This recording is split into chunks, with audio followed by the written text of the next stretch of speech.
जो पाप से हमें पुण्य की तरफ ले जाए वो गुरु है। शरीर थोड़ी होता है, शरीर तो एक दिन खत्म हो जाता है, लेकिन उसकी सीख जो हमें ज्ञान देती है, उसकी चर्चा जो हमें रास्ता बताती है, उसका संगत हमें जो दिशा देता है वो गुरु होता है। गुरु मतलब जो हमें सिखा दे। नारद जी कौन है? व्यास जी के गुरु है। गुरु जिसने जीवन में गुरु नहीं किया, दारू मांस मुर्गा खूब खाए, मछलियां खूब खाई, खूब किया, लेकिन जिसने गुरु नहीं किया उसका जीवन खत्म ही है, उसका जीवन शुरू नहीं है। जिसने प्रभु का नाम नहीं लिया उसका जीवन भ्रष्ट किसी काम का नहीं है।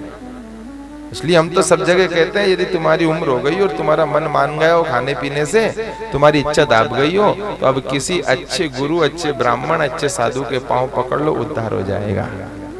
अच्छे की संगत कर लो, उद्धार हो जाएगा। कहीं जाकर के प्रभु का नाम ले आओ, और नाम ऐसे नहीं, नाम तो मांगने से ही मिलेगा। मांग लो किसी से जाके, क्योंकि नाम की महिमा अपरंपार है। श्री व्यास जी महाराज दुखी थे, गुरुदेव आ गए। क्यों व्यास जी, ये तुम्हारे चेहरे पर चिंता की रेखा है, क्या बात है? गुरुदेव मैं तो चिंतित हुई है, पर तुम न्यू बताओ, तुमने असी कहा की दवाई खा ली जो जब देखो जब तुम खुशी रहो। क्या पूछा व्यास जी ने? मैं जब भी आपको देखता हूं गुरु महाराज, आप हमेशा प्रसन्न रहते हो। नारद जी कहने लगे, हाँ वो तो मेरे ऊपर कृपा है। बोले किसकी? बोले मेरे गुरु की कृपा है। आप मेरे गुरु हो, फिर आपका गुरु कौन? आपका भी गुरु है। बोले गुरु का भी गुरु होता है। आपका गुरु कौन है? बोले मेरा इस जन्म का गुरु नहीं है, तो अगला जन्म का गुरु है। उज्जदे काम करूं जो अब तक काम चल रहा है, अगले जन्म का। तो महाराज आपका अगले जन्म भी हुआ है।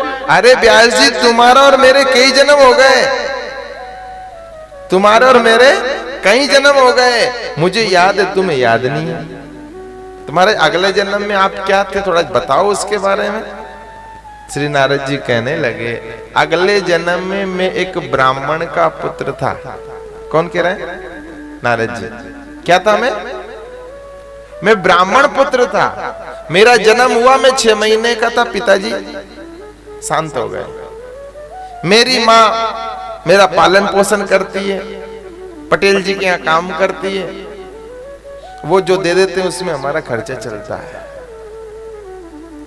धीरे धीरे समय निकला, मैं 5 वर्ष का था और हमारे गांव में साधु आए। कौन आए?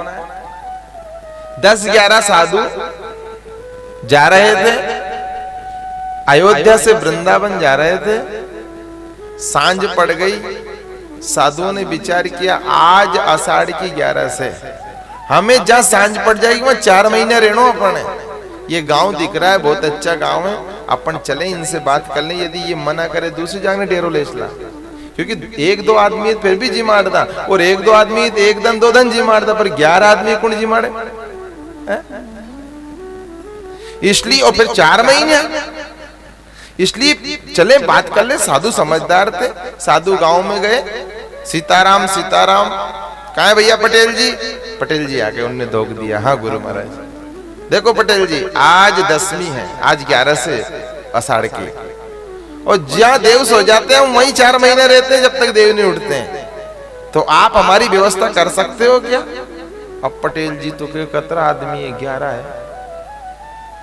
पटेल जी की अंदरता मारी 1 लाख की तो बस की नहीं है, पर फिर भी हूँ गांव का पूछ लूं, गांव का यदि राजी हो जाएगा तो करूंगा आपकी जो भी सेवा बनेगी।